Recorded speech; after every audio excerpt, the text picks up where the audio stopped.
Hey everyone, welcome back to my channel. For any first time viewers, I'm Jesse Rebirth and you're actually joining in at part 2 of this video. Maybe you don't care about the unboxing, maybe you just wanted to see Enterbay and Hot Toy Joker together.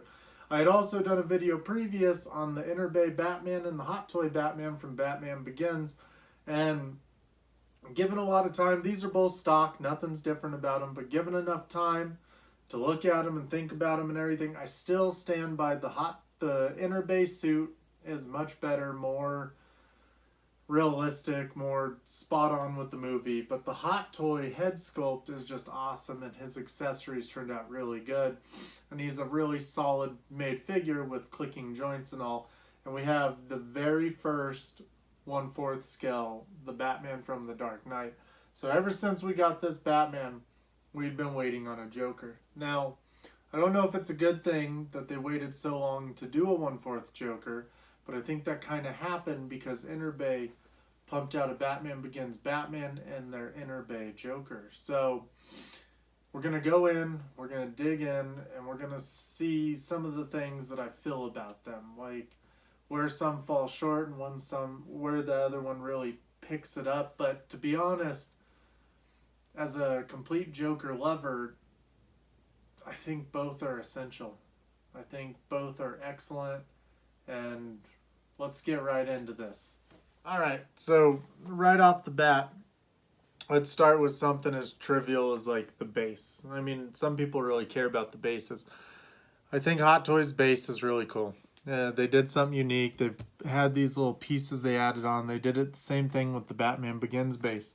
But at the same time, the inner base, I mean, we're talking 4 or 5 years ago. I mean, this is old, but the inner base, it actually fits the Dark Knight world. I think it fits perfect, and I think it's actually a really good base.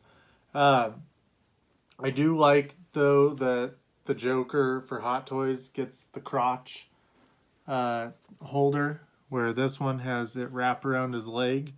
I mean, it has come in handy multiple times, but it does kind of take away from it just a little bit. I mean, but you can still see it stick out at some of their crotches sometimes. But one thing I really wanted to talk about, and we'll just go ahead and get them right off their bases.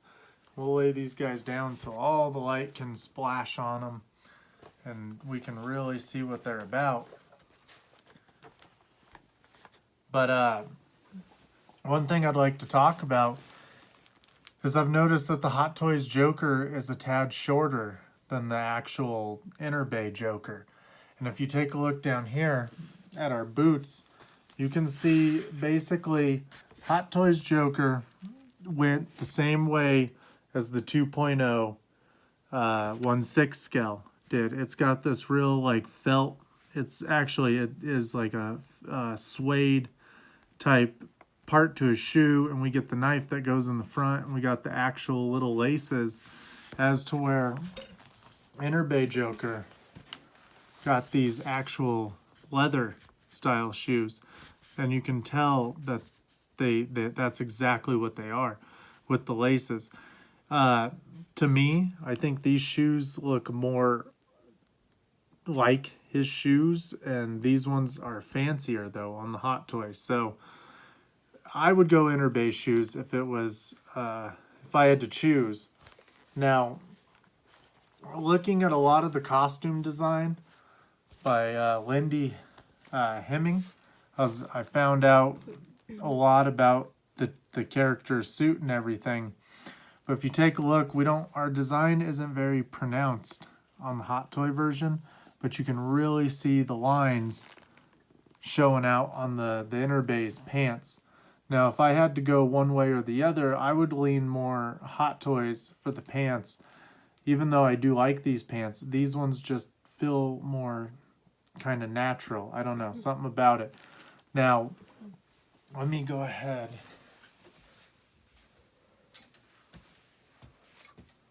Get some extra light going on these two. Now, I think the coat texture on the Enterbay compared to the non-existent sort of just real clean look on the Hot Toys, I think the Enterbay coat really wins out. And I think when you open it up, the vests Enterbay's vest looks really well worn. It looks really dirty. It looks like he's been actually wearing this suit, and I think his coat really, or his blazer jacket really shows that too. And then when we come down to it, the tie pattern's more pronounced on Hot Toys, where it's kind of more just like a faded, kind of the same thing, but not quite on Enterbay. And then when we get down to their shirts, we got Enterbay and Joker here. I almost like the Enterbay shirt more, but I think the Hot Toys might be a tad more accurate. Now, one thing, I've heard people go both ways on this, but the coat. The coat is something that does kind of bother me on the Hot Toys, because this is where I think that the 1/6 kind of, so I think of it like this. The DX1 Joker was the height of Hot Toys 1/6 scale Jokers. He was the pinnacle Joker. The bank robbery was dope. All of the other ones were really good as well. The bank robbery, the first bank robbery Joker is literally one of the best Joker figures, but the second one was just kind of disappointing. Felt like a cash grab. I still bought it, and whatever, I still own it. But the DX Joker, you can see this Enterbay coat. It has a vibrance of purple to it, but you can like see like black stains in it, almost like it's been worn. You can see it, and right around the cuff, you can really see where it's dirty. You can see the difference between the inside and the outside. You can see it up here on his shoulders. It's dirty. It's worn. It's literally how I think it should look. Now, I looked up a lot of pictures because the movies, I mean, and our grenades were actually metal. These ones are plastic, but the grenades that went in our Joker's suit were metal. Now, I do realize where our safety pins go for our Hot Toy Joker, where the Enterbay, it's basically like he pinned this stuff into his jacket for the occasion, which I'll have to add those in there. But when we take a look at the Hot Toys vibrancy, look at them side by side. You can really see. Now, I get where this color, it looks good. It looks really good.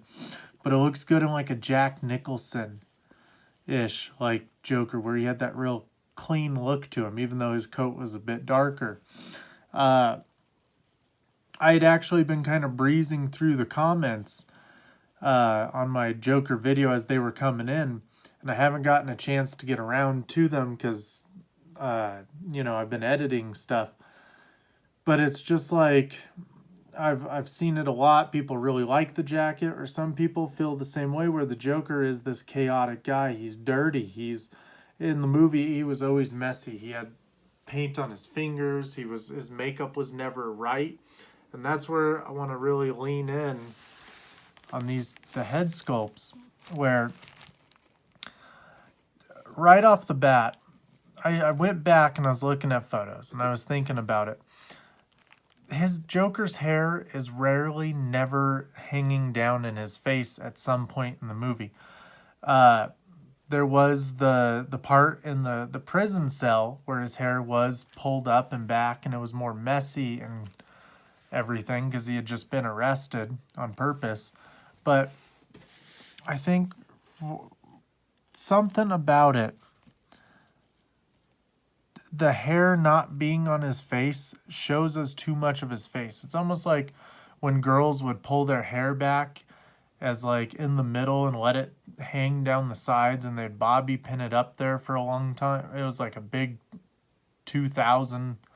early 2000 style for hair. That's almost exactly what this reminds me of. To be honest, it looks kind of odd. It's like, I guess this strand is continuing over here. There's one scene where his hair basically kind of looked like this. And I know Heath wasn't really losing his hair. Maybe he was, but his hair looked so much thinner. And it's like this Joker here kind of captures that, like, it's like this one has a really far back receding style, but I almost feel like that adds to the kind of like chick style look to his hair. And now, I mean, the Joker hair is really important because we all seen recently at Comic-Con, Queen Studios did their 1/3 scale Joker, and they did rooted hair, and it's a really great face sculpt, and the paint was awesome, and everything about the figure's awesome, but the hair looked terrible. And I mean, it's a prototype. I'm not someone who's gonna judge them on their prototype right away, but I mean, that leaves a lasting impression on the market. A lot of people jumped on it and said how much they hated the prototype just based off the hair alone. And that's where it's kind of like, I don't know, that's one of the main things that takes it out of me for this figure, because one, we got two exactly the same head sculpts, exactly the same. Everything about them are literally the same, just the paint. The paint is different. I really enjoy the Heath tribute style head, because I mean, there was never a point where this eye wasn't blackened as well. But I really enjoy this head, and this is the head I'll be leaving on him for a while. But when you pair it up with this head over here, now this head, it's weird because the paint, his face has gotten kind of sticky over time. I mean, this figure is like 6 years old, and I'm not sure exactly what Enterbay used. He's a little more shiny in places, but I think that almost works to this figure's advantage, to where this one is just really, it's a real matte, dull kind of finish. And when you see this in person, the camera might kind of blend it together and brighten out the whites, but when you see this in person, this Joker's face is so dirty looking and whitish, like gray. And when you look at this one, it's more of a plain white. We got a little bit of dirt on the forehead, but I really think a big part of this is this huge, this like tall clump of hair on his head that just, it just does, it looks weird. I mean, look at it from the side where his hair hangs down, and this side, and you just got this top part. Like, just something about it just does not look right. It's weird. He looks kind of like a girl, to be honest, when you look at him like this. It's, I don't know. I think overall, this head, so I went back and I looked at the prototype photos. I think it was sort of the lighting and the surroundings that they gave this figure during his prototype. They really put him, they put him in the kitchen scene with the mob. They put him in all these areas, and the darkened like theme to it really brought out the white in his face, and it really darkened his eyes.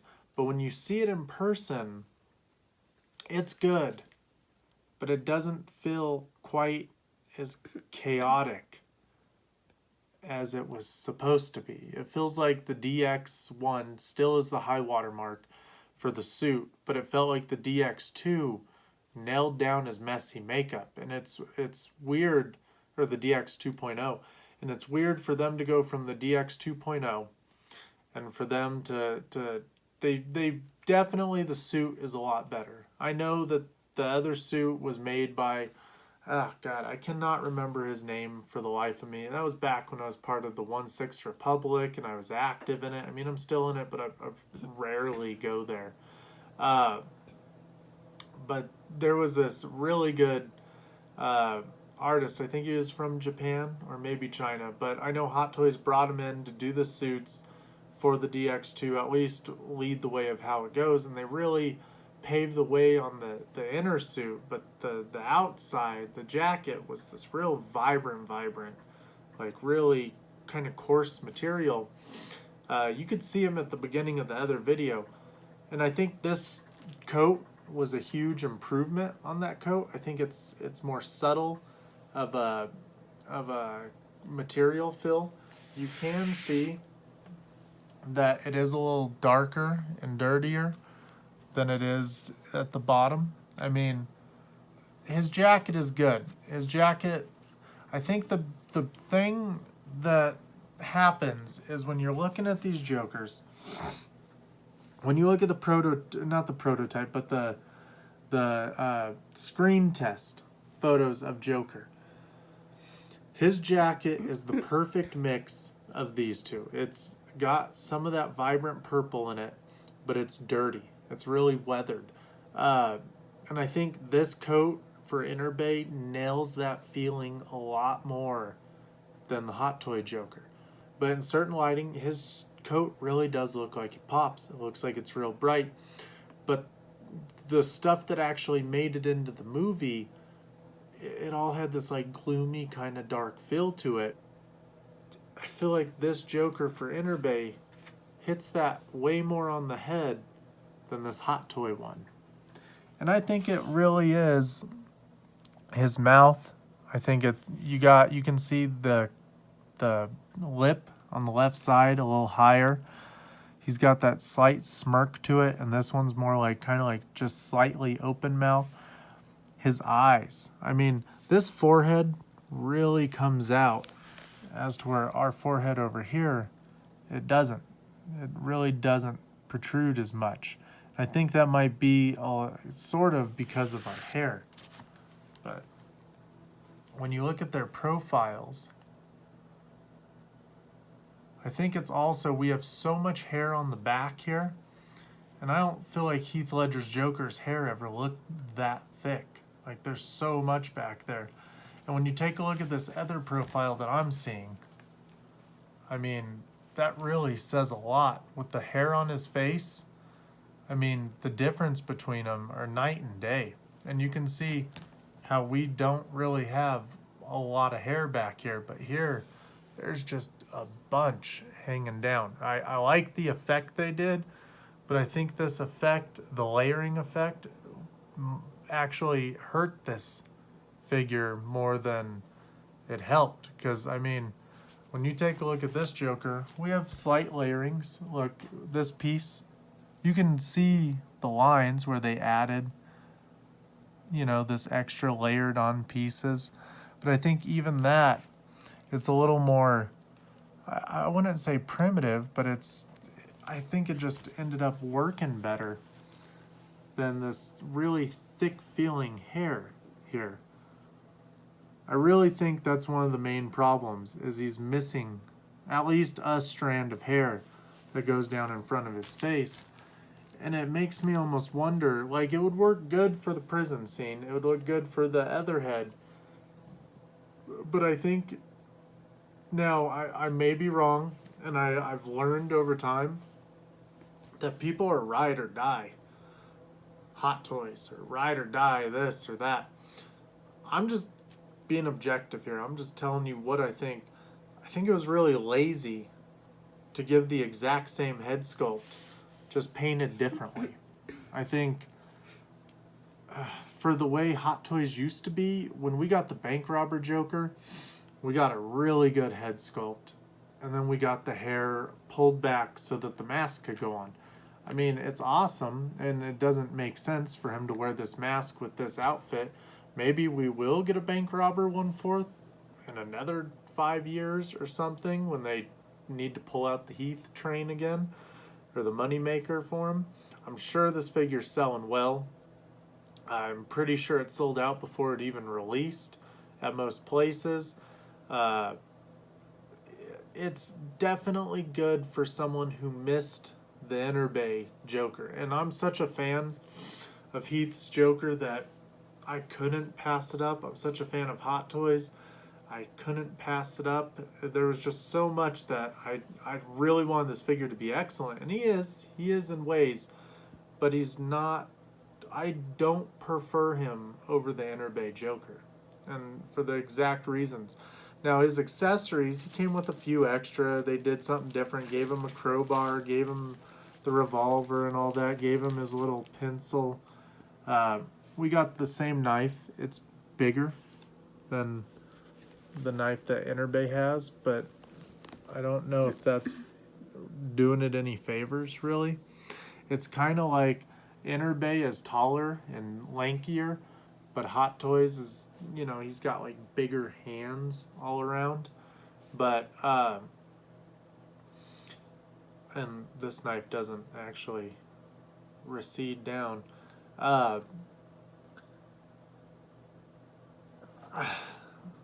If you were to ask me which one I would go for, I would have to say it's Enterbay.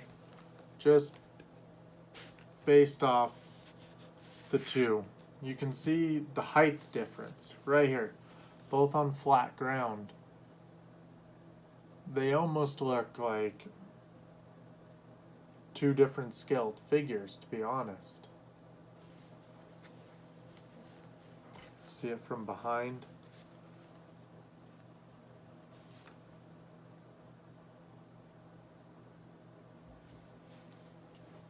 Look at it from the side.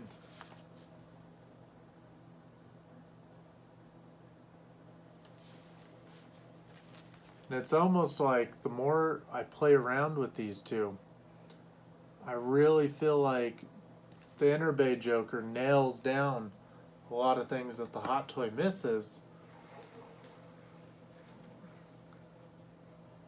Oh, that's our little string he holds. For one, look at how they built into the body the hunch. The hunch on the Joker. He can really hunch his head down. To where this Joker, no matter how I tried, that's about the most. I think it's because the way his head is, he's like kind of looking up. So when he's up and down, this one he's kind of looking, his eyes give that sense of him looking up, so it makes his head look naturally down. And I know this one, his eyes are looking up as well, but this head is more of a straight on head, where the head's looking straight, but when you look at this one, this head's looking up. Like, just the shape of him, he's literally shaped to be looking up. When I think of the Joker, I think of him hunched over a lot, just for the way he does things. I don't know. When I take these two, I think they nailed it with Enterbay the first try. I think Enterbay killed it. They DX1'd when Hot Toys kind of DX2'd and tried to do something completely new, which, you know, for the most part, it looks really good. And for everyone who missed out on the Enterbay Joker, it's definitely, it'll be a prized possession. It's something you should be proud of. You should absolutely enjoy him. I like the little trigger that they gave him. This was a piece that actually came from the Sideshow 1/4 scale Joker statue, the premium format. That Karen and I sold our premium format Joker and our premium format Batman because we kind of felt like, I got wrapped up in this, like, every Batman Sideshow makes for a time, I gotta own it. And then it just turned out to be eating up space, and they weren't as good as the Hot Toy counterparts. Like, even if Hot Toys had never made this Joker, I was set with the Enterbay Joker. I thought he was perfect. And a lot of their, you know, accessories are the same. I haven't pulled all of his out. I didn't want to mix them all up at the moment. But he did come with a bazooka. I got the picture of his accessories right down here at the bottom. But they're both spot on for, I mean, they both did good jobs on them. He came with a couple extra. It kind of seemed like Hot Toys said, well, we got to top that Enterbay one in every way we can. Let's do everything they did and then add a little bit other than the bazooka. Yeah, I mean, this video is here for you to make up your own mind about what you think about the two. It is a good head. It's just not, I feel like this head definitely beats out this head. I really like this one, the paint goes all the way on his ears. And on this one, you can see it stops abruptly and it looks like it's messy. And I liked that. You could definitely see that in the movie as well, where it's not quite covering his ears or whatever it may be. It's messy down here on his neck. If you take a look, you can see. I think that paint job really brings out the Heath. And this one is just kind of like a faded, perfect paint job.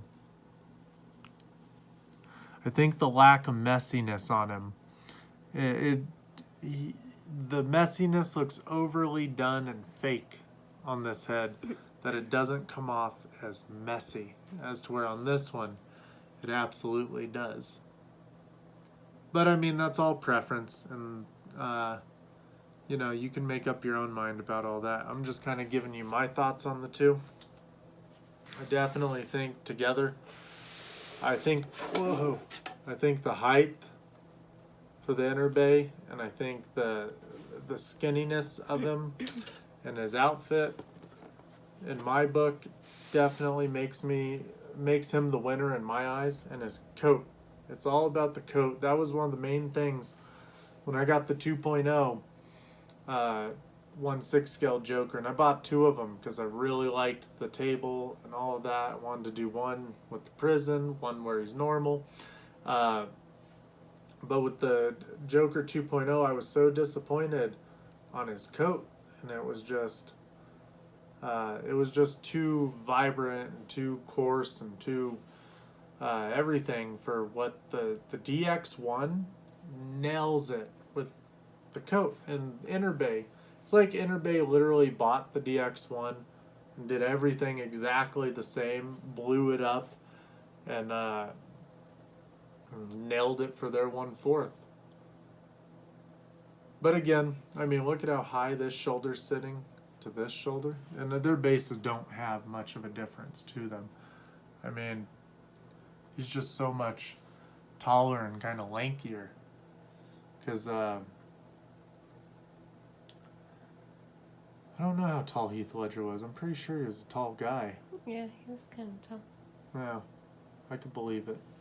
If they were to revisit anything and go 1/4, I would like them to revisit Bane and make him 1/4. That would be a really good hot toy. I mean, the Bane hot toy is something that's very hard to find for anything close to retail. He goes for 300, 400, 500, not even 300. It's like high 300s.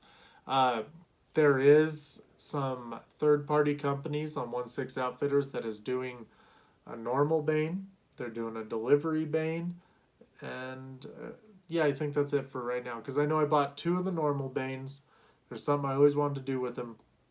And everyone will see it. I bought one of the delivery Banes because I loved the delivery outfit. I thought that was awesome. That brown coat that we see him in a couple more times later. It's not the long one that looks like kind of like an aviator style coat, but it's a different one he wears. And everything about Bane in that movie. I know a lot of people think The Dark Knight Rises is the weakest of the three, and it is, but I think Tom Hardy's Bane is definitely something that added to the character. It was awesome. It was a great spoke in the wheel, as one could say. And I definitely think a 1/4 Bane would be an excellent addition to the Hot Toy line. But let me know what you think in the comments. Let me know which one of these two Jokers you personally like more. I know people have some very strong feelings about this just from the first video, how I mentioned it a couple times. But yeah, I hope this sheds some light if you are wondering about which Joker to go with. If you have a chance to get Enterbay, or if you have a chance to get Hot Toys. I mean, they're both sold out figures at this point, so Hot Toys is definitely quality, but it falls short in a lot of places. And Enterbay is quality as well, and I think it nails it in a lot of the places where Hot Toys falls short. It's kind of unfair to have a direct comparison because it really points out where they're different. And I mean, if you only owned the 1/4 Hot Toy, these an awesome figure, and there's really not much that would lead you to believe anything else. Other than the minute I opened him, I thought something was a little up with his head. Just does not look quite right, and it's because we're missing the hairs hanging. But I could have been going off of just how all the other ones are and how I remember the Joker, and I see the Enterbay one every day, so this is the first time seeing them side by side. But I hope you enjoyed this video. Leave me a like, leave me a sub, find me on Instagram. That's where a lot of people leave me private messages where they want to talk to me about things. I'll always answer questions. I'm Jesse Rebirth on Instagram as well. You can see it right down here. But leave me a like, leave me a sub. I love all the support everyone gives me, and keep buying toys.